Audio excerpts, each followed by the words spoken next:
ಆತ್ಮಕ್ಕೆ 3 ಸ್ಥಿತಿಗಳಿರುತ್ತೆ.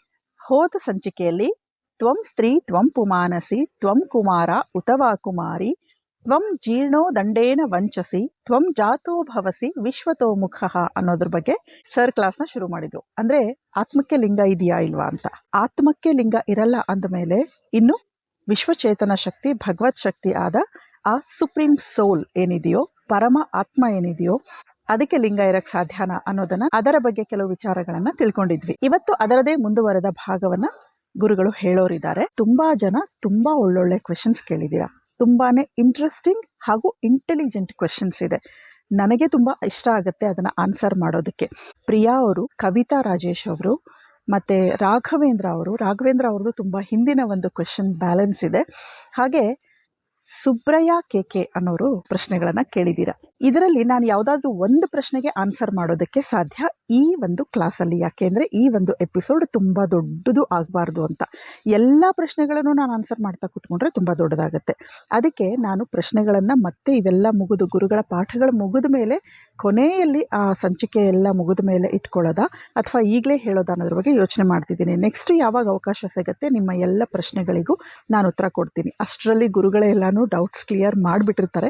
ಆದರೂ ಕೂಡ ನಾನು ಹೇಳಬಹುದು. ನಮಸ್ಕಾರ, ನಮ್ಮ ಪರಂಪರಾಗೆ ಸ್ವಾಗತ. ಈಗ ಸುಬ್ರಯ್ಯ ಕೆ ಅನ್ನೋರು ಕೇಳಿರುವಂಥ ಪ್ರಶ್ನೆಗೆ ಈ ಪಾಠಗಳಲ್ಲಿ ಉತ್ತರ ಇಲ್ಲ. ಅಂದರೆ ಸ್ಟಾರ್ಟಿಂಗಲ್ಲಿ ತುಂಬ ಸರಿ ಹೇಳಿದ್ದಾರೆ, ಆದರೆ ಪರ್ಟಿಕ್ಯುಲರ್ ಆಗಿ ಆತ್ಮದ 3 ಸ್ಥಿತಿಗಳಿರುತ್ತೆ, ಅಣುಚೇತನದ ಬಗ್ಗೆ ಅವರು ಒಂದು ಪ್ರಶ್ನೆ ಕೇಳಿದ್ದಾರೆ. ಅದನ್ನು ಇನ್ನೂ ಎಲಾಬ್ರೇಟ್ ಮಾಡಿ ಹೇಳಬಹುದು. ಹಾಗಾಗಿ ಅದೊಂದು ಪ್ರಶ್ನೆಗೆ ಉತ್ತರ ಕೊಟ್ಟು ಮಿಕ್ಕ ನಿಮ್ಮೆಲ್ಲ ಪ್ರಶ್ನೆಗಳಿಗೆ ನಾನು ಗುರುಗಳ ಪಾಠಗಳೆಲ್ಲ ಮುಗಿದ ಮೇಲೆ ಆನ್ಸರ್ ಮಾಡ್ತೀನಿ. ಅದರಲ್ಲೇ ನಿಮ್ಗೆ ಎಷ್ಟು ಆನ್ಸರ್ಸು ಸಿಗುತ್ತೆ. ಅದಾದಮೇಲೂ ಕೂಡ ಇನ್ನೊಂದು ಸರಿ ಮನವರಿಕೆ ಮಾಡ್ಕೋಬಹುದು, ತಪ್ಪೇನೂ ಇಲ್ಲ. ನಾನು ಅದಾದಮೇಲೆ ಆನ್ಸರ್ ಮಾಡ್ತೀನಿ. ಈಗ ಇವ್ರು ಕೇಳಿರೋ ಪ್ರಶ್ನೆ ಏನು ಅಂತಂದರೆ, ಸಸ್ಯಗಳಲ್ಲೂ ಅಣುಚೇತನ ಇರುತ್ತೆ ಅಲ್ವಾ, ಅಂದರೆ ಆತ್ಮ ಇರುತ್ತೆ ಅಲ್ವಾ, ಹಾಗಿದ್ರೆ ಸಸ್ಯಗಳು ಅದನ್ನ ಬೆಳೆಸೋರ್ಗೂ, ಅಂದ್ರೆ ನೀರು ಹಾಕಿ ಬೆಳೆಸಿ ಅದನ್ನ ಪೋಷಣೆ ಮಾಡೋರ್ಗು, ಅಂದ್ರೆ ಒಂದು ಮಾವಿನ ಮರ ಅದನ್ನ ಬೆಳೆಸಿ ಪೋಷಣೆ ಮಾಡಿ ಅದಕ್ಕೆ ನೀರು ಹಾಕಿ ಅದನ್ನ ಯಾರು ಕಾಪಾಡ್ತಾರೋ ಅವ್ರಿಗೂ ಕೂಡ ಸಿಹಿಯಾದ ಮಾವಿನ ಹಣ್ಣನ್ನೇ ಕೊಡುತ್ತೆ. ಆ ಮರನ ಕಡಿಯೋರ್ಗೂ ಸಿಹಿಯಾದ ಮಾವಿನ ಹಣ್ಣನ್ನೇ ಕೊಡುತ್ತೆ. ಹೇಗೆ ಅದರಲ್ಲೂ ಅಣುಚೇತನ ಇರುತ್ತಲ್ಲ ಅಂತ ಕೇಳಿದ್ದಾರೆ.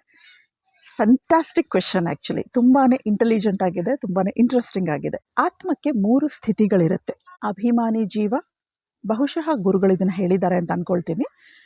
ಅಭಿಮಾನಿ ಜೀವ, ಅನುಶಾಯಿ ಜೀವ ಅಂತ 2 ಸ್ಥಿತಿಗಳು, ಪ್ಲಸ್ ಅದು ಮೋಕ್ಷಕ್ಕೆ ಹೋಗುವಂಥ ಒಂದು ಸ್ಥಿತಿ ಇರುತ್ತೆ. ಒಂದು, ತುಂಬ ಒಳ್ಳೆ ಕರ್ಮಗಳನ್ನು ಮಾಡಿದರೆ, ಅಂದರೆ ಸುಕರ್ಮಗಳು ಜಾಸ್ತಿ ಆಗಿ ನಮ್ಮ ಒಳ್ಳೆ ಕರ್ಮಗಳ ಅಕೌಂಟ್ ಜಾಸ್ತಿ ಆಗಿದ್ದಾಗ ಮೋಕ್ಷಕ್ಕೆ ಹೋಗ್ತಾರೆ.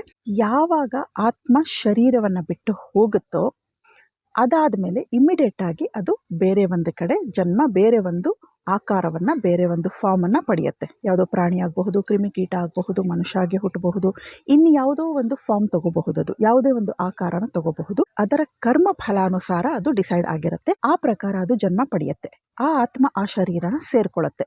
ಇದು ಒಂದು ಸ್ಥಿತಿ, ಒಂದು ಮೋಕ್ಷದ ಸ್ಥಿತಿ. ಇದು ಇಮಿಡಿಯೇಟ್ ಆಗಿ ಇನ್ನೊಂದು ಜನ್ಮನ ಪಡೆಯುವಂತಹ ಸ್ಥಿತಿ. ಇನ್ನೂ ಕೆಲವು ಆತ್ಮಗಳಿರುತ್ತೆ, ಅದರ ಕರ್ಮ ಫಲಾನುಸಾರ ಅದಕ್ಕೆ ಬೇಕಾದ ಶರೀರ ರೆಡಿ ಆಗಿರೋದಿಲ್ಲ. ಆ ಆತ್ಮಗಳು ವೇಟಿಂಗ್ ಪೀರಿಯಡ್ ಅಂತ ಇರುತ್ತೆ. ಆ ವೇಟಿಂಗ್ ಪೀರಿಯಡಲ್ಲಿ ಅವು ಎಲ್ಲಿ ಬೇಕಾದರೂ ಇರಬಹುದು. ಮ್ಯಾಕ್ಸಿಮಮ್ ಈ ವೇಟಿಂಗ್ ಪೀರಿಯಡಲ್ಲಿ ಇರುವಂಥ ಆತ್ಮಗಳು ಸಸ್ಯಗಳಲ್ಲಿ ಇರುತ್ತೆ. ಅದಕ್ಕೆ ನಾವು ಸಸ್ಯಗಳಿಗೂ ಆತ್ಮ ಇದೆ ಅಂತ ಹೇಳ್ತೀವಿ. ಆದರೆ ಸಸ್ಯಗಳಿಗೆ ನರಮಂಡಲ ಇರೋದಿಲ್ಲ. ನರಮಂಡಲ ಇಲ್ಲದೆ ಇರೋ ಕಾರಣ ಸಂವೇದನಶೀಲತೆ ಅನ್ನೋದು ಅವುಗಳಲ್ಲಿ ಇರೋದಿಲ್ಲ.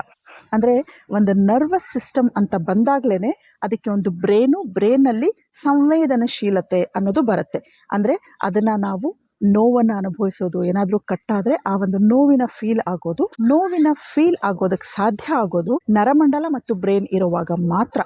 ಆದರೆ ಸಸ್ಯಗಳಲ್ಲಿ ಈ ಯಾವುದೇ ವ್ಯವಸ್ಥೆ ಇರೋದಿಲ್ಲ.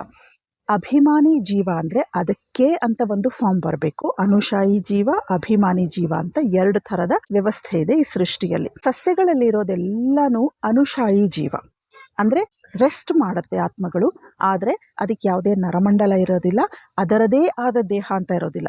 ಈ ಸಸ್ಯಗಳಲ್ಲಿ ಈ ಸಸ್ಯ ನಂದೇ, ಇದು ನನ್ನ ದೇಹ ಅಂತ ಇರೋದಿಲ್ಲ. ಅದೇ ಅಭಿಮಾನಿ ಅಂದಾಗ ಅಲ್ಲಿ ಅಭಿಮಾನ ಅನ್ನೋದು ಬರುತ್ತೆ. ಅಂದರೆ ನಂದು ಅನ್ನೋ ಮಮಕಾರ ಅಂತ ಹೇಳ್ತೀವಿ. ಈ ಹವನ ಎಲ್ಲ ಮಾಡುವಾಗ ಇದನ್ನ ಮಮ ಅಂತ ಹೇಳ್ತೀವಲ್ಲ ನಾವು, ಅದು ಅದೇ ಅರ್ಥ. ಅಂದರೆ ಮಮಕಾರ ಅಂದರೆ ನಂದು, ನನ್ನ ಸ್ವಂತದ್ದು ಅಂತ ಅರ್ಥ. ಅಭಿಮಾನಿ ಅನ್ನೋದೇನು ಬರುತ್ತೋ ಆವಾಗ ಅದು ನಮ್ಮದು ಅಂದರೆ ನನ್ನ ಸ್ವಂತದ್ದು ಅನ್ನೋದು ಬರೋದು ಆವಾಗ. ಅದು ದೇಹ ಪಡೆದಾಗ. ಅದಕ್ಕೆ ಪರ್ಟಿಕ್ಯುಲರ್ ಆಗಿ ಒಂದು ದೇಹ ಬೇಕು. ಸಸ್ಯಗಳಲ್ಲಿರೋ ಯಾವುದೇ ಆತ್ಮಗಳಿಗೂ ಕೂಡ ತನ್ನದೇ ಆದ ದೇಹ ಇರಲ್ಲ. ಅವೆಲ್ಲವೂ ವೇಟಿಂಗ್ ಪೀರಿಯಡ್ ಅಲ್ಲಿ ಇರುತ್ತೆ. ಅಂದ್ರೆ ಒಂದೇ ಸಸ್ಯದಲ್ಲಿ ಎಷ್ಟು ಬೇಕಾದ್ರೂ ಆತ್ಮಗಳು ಇರಬಹುದು. ಇದಕ್ಕೆ ಒಂದು ಚಿಕ್ಕದಾಗಿ ಅರ್ಥ ಆಗೋದಕ್ಕೆ ಉದಾಹರಣೆ ಹೇಳಬೇಕು ಅಂದ್ರೆ, ನಮ್ಮ ಗುರುಗಳಾದ ಸುಧಾಕರ್ ಚತುರ್ವೇದಿಗಳು ಒಂದು ಉದಾಹರಣೆ ಹೇಳೋರು. ಈಗ ನಮ್ಮ ಮನೆ ಇದೆ. ನಮ್ಮ ಮನೆಗೆ ಬೆಂಕಿ ಬಿದ್ಬಿಟ್ರೆ ನಾವೇನ್ ಮಾಡ್ತೀವಿ? ಅಯ್ಯೋ ಫೈರ್ ಇಂಜಿನಿಯರ್ನ ಕರೀರಿ, ಅದಾಯ್ತು, ಅಯ್ಯೋ ಬೆಂಕಿ ಬಿದ್ದೋಯ್ತು, ಬಾಯಿ ಬಡ್ಕೊಳ್ಳೋದು, ಓಡಾಡೋದು, ಹೊರಗಡೆ ಹೋಗಿ ಕೂಗೋದು, ಎಲ್ರನ್ನೂ ಕರೆಯೋದು ಎಲ್ಲ ಮಾಡ್ತೀವಿ. ಯಾಕೆ? ಅದು ನಮ್ಮ ಮನೆ ಸುಟ್ಟು ಹೋಗ್ತಾ ಇದೆ, ಅದನ್ನ ಕಾಪಾಡಬೇಕು, ಏನಾದ್ರೂ ಮಾಡಿ ಬಚಾವ್ ಮಾಡಬೇಕು ಅಂತ. ಅದೇ ಒಂದು ಲಾಡ್ಜಲ್ಲಿ ನಾವು ರೂಮ್ ಮಾಡ್ಕೊಂಡಿರ್ತೀವಿ. ಆ ಲಾಡ್ಜ್ಗೆ ಬೆಂಕಿ ಬಿತ್ತು ಅಂದ್ರೆ ನಮ್ಮ ಲಗೇಜ್ ತಗೊಂಡು ಓಡ್ ಹೋಗ್ತಾ ಇರ್ತೀವಿ ಅಷ್ಟೇ. ಅಲ್ಲಿಂದ ಹೇಗಾದ್ರೂ ಜಂಪ್ ಮಾಡ್ಕೊಂಡು ಓಡ್ ಹೋಗಿನೋ ಯಾವುದೋ ಒಂದು ರೀತಿಯಲ್ಲಿ ನಾನು ಬಚಾವ್ ಆಗ್ಬಿಡ್ಬೇಕು ನನ್ನ ಲಗೇಜ್ ಸಮೇತ ಅಂತ ನೋಡ್ತೀವಿ. ಯಾಕೆ? ಆ ಲಾಡ್ಜಿಗೆ ಬೆಂಕಿ ಬಿದ್ದರೆ ನಮಗೆ ನಮ್ಮ ಸ್ವಂತದ್ದೇನೋ ಹೋಗ್ತಾ ಇದೆ ಅನ್ನೋ ಭಾವನೆ ಬರಲ್ಲ. ನಾನು ಇಲ್ಲಿಂದ ಬಚಾವಾಗಿ ಓಡ್ ಹೋಗಬೇಕು, ನಾನು ನನ್ನ ಪ್ರಾಣ ಉಳಿಸ್ಕೋಬೇಕು ಅಂತ ನೋಡ್ತೀವಿ ಹೊರತು, ಆ ಲಾಡ್ಜಿಗೆ ಬೆಂಕಿ ಬಿತ್ತು ಅಂತ ಮನೆಗೆ ಬೆಂಕಿ ಬಿದ್ದಾಗ ಹೇಗೆ ನಾವೆಲ್ಲ ಫೀಲ್ ಮಾಡಿರ್ತೀವೋ, ಎಷ್ಟೆಲ್ಲ ಒದ್ದಾಡ್ತೀವೋ, ಎಷ್ಟೆಲ್ಲ ಏನೆಲ್ಲ ಮಾಡೋದಕ್ಕೆ ಟ್ರೈ ಮಾಡ್ತೀವೋ, ಅದನ್ನು ನಾವು ಒಂದು ಲಾಡ್ಜ್ಗೆ ಬೆಂಕಿ ಬಿದ್ದಾಗ ಮಾಡಲ್ಲ. ಅಷ್ಟೇ ಡಿಫ್ರೆನ್ಸು. ನಮ್ಮ ಸ್ವಂತ ಮನೆಯಲ್ಲಿ ನಾವಿರೋದಕ್ಕೂ ಒಂದು ಲಾಡ್ಜಲ್ಲಿ ಇರೋದಕ್ಕೂ ಹೇಗೆ ಡಿಫ್ರೆನ್ಸ್ ಇದೆಯೋ, ಅದೇ ರೀತಿ ಒಂದು ಸಸ್ಯದಲ್ಲಿ ಆತ್ಮಗಳಿರೋದಕ್ಕೂ ನಮ್ಮದೇ ಆದ ನಮಗೊಂದು ದೇಹ, ಅಭಿಮಾನಿ ಜೀವ ಏನು ಬರುತ್ತೋ, ಒಂದು ಅಭಿಮಾನಿ ಟೂಲ್ ಏನು ಸಿಗುತ್ತೋ ಆ ಥರ ಸಿಗೋದಕ್ಕೂ ಇರೋ ಡಿಫ್ರೆನ್ಸು. ಇದು ಚಿಕ್ಕದಾಗಿ ಸಂಕ್ಷಿಪ್ತವಾಗಿ ಹೇಳಿದ್ದೀನಿ. ಅರ್ಥ ಆಗಿದೆ ಅಂತ ಅಂದ್ಕೊಳ್ತೀನಿ ಸುಬ್ರಯ್ಯ ಅವರೇ. ಈ ಥರ ಡಿಫ್ರೆನ್ಸ್ ಇರೋದ್ರಿಂದ ನಮ್ಮದು ಅನ್ನೋ ಒಂದು ದೇಹ ಬಂದಾಗ, ಸ್ವಂತದ್ದು ಅಂತ ಬಂದಾಗ, ಆ ಅಭಿಮಾನಿ ಜೀವ ಅನ್ನೋದು ಒಂದು ಟೂಲನ್ನು ಪಡೆದಾಗ ಅದು ಇನ್ನೊಬ್ಬರಿಗೆ ಇಚ್ಛಾದ್ವೇಷ, ಸುಖ ದುಃಖ, ಜ್ಞಾನ ಪ್ರಯತ್ನ ಅನ್ನೋದು ಅಲ್ಲಿ ವರ್ಕ್ ಆಗುತ್ತೆ. ಎಲ್ಲ ಆತ್ಮಗಳಿಗೂ ಇಚ್ಛಾದ್ವೇಷ, ಸುಖ ದುಃಖ, ಜ್ಞಾನ ಪ್ರಯತ್ನ ಇದ್ದೇ ಇರುತ್ತೆ.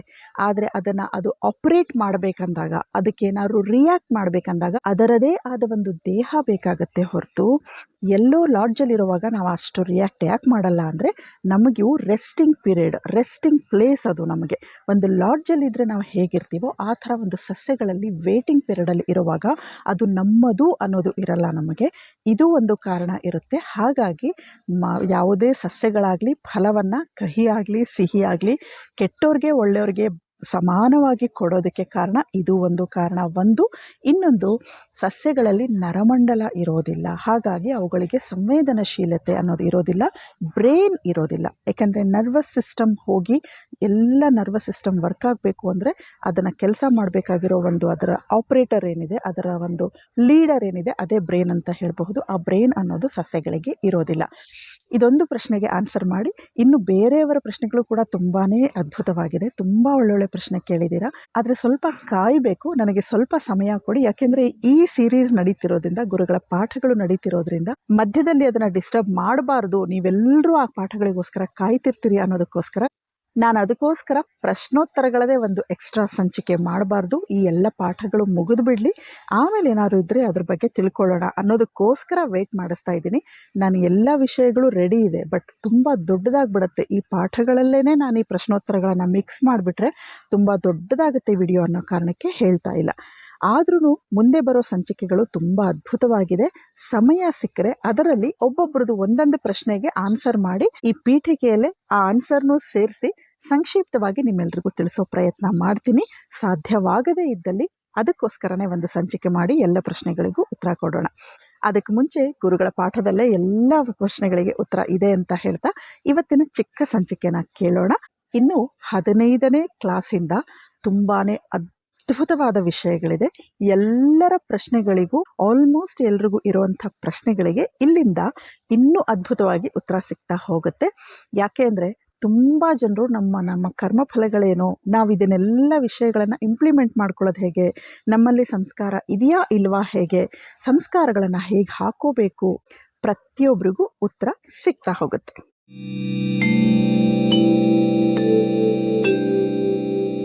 ಅಥರ್ವೇದ ಅದರಲ್ಲಿ 10ನೇ ಅಧ್ಯಾಯ 8ನೇ ಸೂಕ್ತ 27ನೆಯ ಮಂತ್ರ.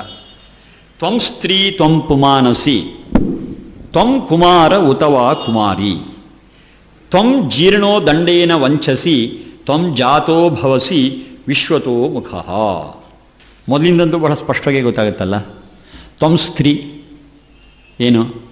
ಹೇ ಅಣುಚೇತನ, ನೀನು ಹೆಣ್ಣಾಗಿದ್ದೀಯೇ. ತ್ವಂ ಪುಮಾನಸಿ, ನೀನು ಗಂಡು ಆಗಿದ್ದೀಯೇ. ಅಂದರ್ಥ ಏನು?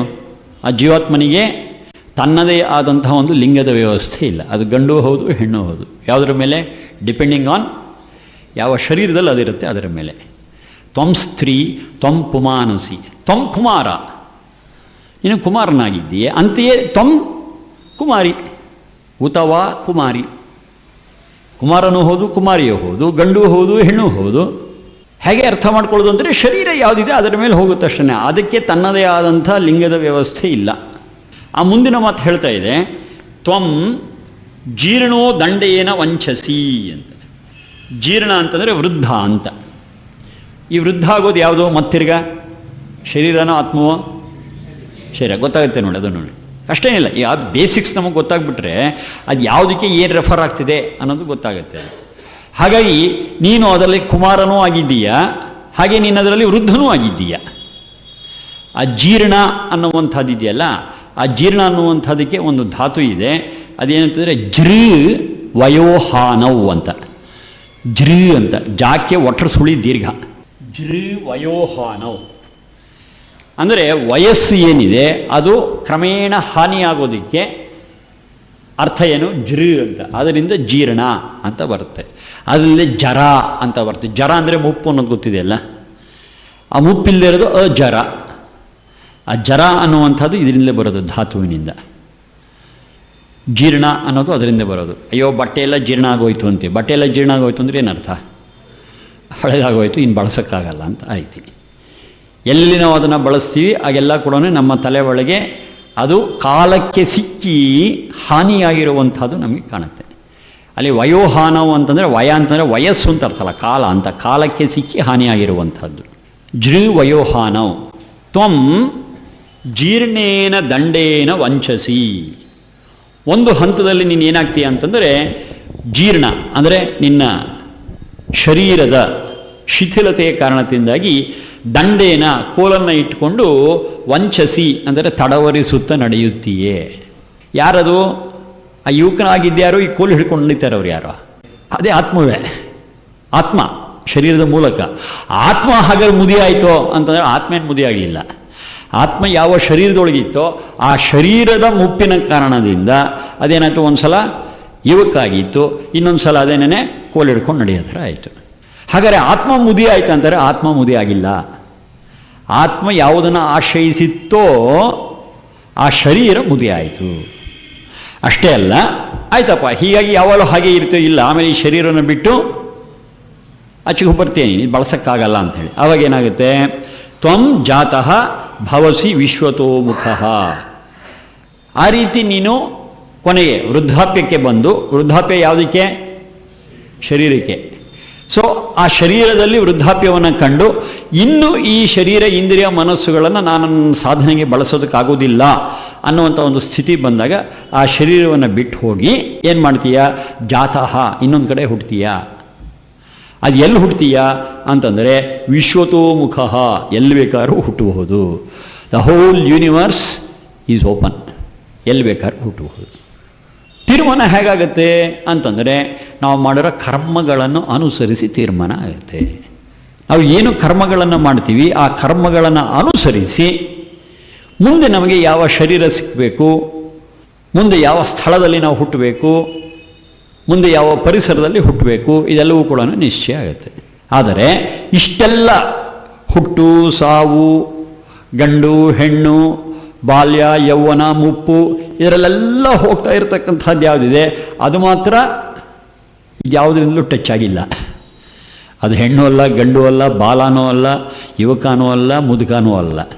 ಅದು ಅದರ ಪ್ರಯಾಣ ಮಾಡ್ಕೋತಾ ಹೋಗ್ತಾ ಇದೆ. ಶರೀರ ಇಂದ್ರಿಯ ಮನಸ್ಸುಗಳನ್ನು ಬದಲಾವಣೆ ಮಾಡ್ಕೊಂಡು ಹೋಗ್ತಾ ಇದೆ, ಒಂದು ಸಾಧನವನ್ನು ಬದಲಾವಣೆ ಮಾಡ್ಕೊಂಡು ಹೋಗ್ತಾ ಇದೆ ಅಷ್ಟೇನೆ. ಆತ್ಮವು ಮುದುಕ ಹೇಳಂಗಿಲ್ಲ, ತಪ್ಪದು. ಆತ್ಮವು ಯುವಕ ಹೇಳೋಂಗಿಲ್ಲ, ಆತ್ಮವು ಗಂಡು ಹೇಳಂಗಿಲ್ಲ, ಆತ್ಮವು ಹೆಣ್ಣು ಹೇಳಂಗಿಲ್ಲ. ಎಲ್ಲಿರುತ್ತೆ ಆ ವಸ್ತು ಮತ್ತು ಆ ಸ್ಥಿತಿ, ಆ ಶರೀರ, ಅದರ ಆಧಾರದ ಮೇಲೆ ಇದು ಮುಪ್ಪಾಗಿರ್ತಕ್ಕಂಥ ಗಂಡು ಶರೀರ ಅಂತ ಹೇಳ್ಬೋದು ಅಷ್ಟೇನೆ. ಆದರೆ ಮುಪ್ಪಾಗಿರ್ತಕ್ಕಂಥ ಗಂಡು ಶರೀರ ಇಂದ್ರಿಯ ಮನಸ್ಸೇ ಹೊರತು ಆತ್ಮ ಮುಪ್ಪು ಆಗಿಲ್ಲ, ಆತ್ಮವು ಗಂಡು ಹೆಣ್ಣು ಕೂಡ ಆಗಿಲ್ಲ. ನೋಡಿ ಎಷ್ಟು ಕ್ಲಿಯರ್ ಆಗಿದೆ ಅಂತ ಹೇಳಿ ನಾವು ಅರ್ಥ ಮಾಡ್ಕೋಬೇಕು ನಾವು. ಅದನ್ನು ಈ ಮಂತ್ರ ಹೇಳುತ್ತೆ.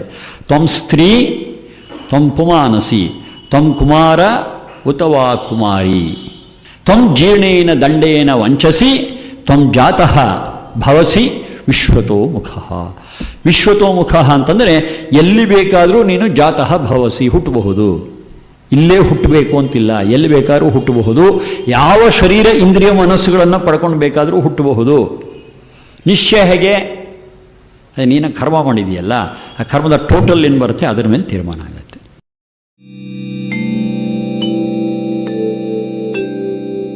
ಇದು ಆ ತ್ವಂ ಸ್ತ್ರೀ ತ್ವಂ ಪುಮಾನಸಿ ಅನ್ನೋ ಮಂತ್ರನ ಕಂಪ್ಲೀಟ್ ಮಾಡೋದಕ್ಕೋಸ್ಕರ ಚಿಕ್ಕದಾಗಿ ಮಾಡಿರುವಂಥದ್ದು. ಮುಂದಿನ ಭಾಗದಲ್ಲಿ ಹೊಸ ಅದ್ಭುತವಾದ ಒಂದು ಮಂತ್ರದ ಜೊತೆ ನನ್ನ ಪರ್ಸ್ನಲ್ ಫೇವ್ರೆಟ್ ಮಂತ್ರ ಕೂಡ, ಅದರ ಜೊತೆ ಇನ್ನೂ ಅದ್ಭುತವಾದ ವೈದಿಕ ವಿಚಾರಗಳೊಂದಿಗೆ ಮತ್ತೆ ಸಿಗೋಣ. ಅಲ್ಲಿವರೆಗೂ ನಮಸ್ಕಾರ.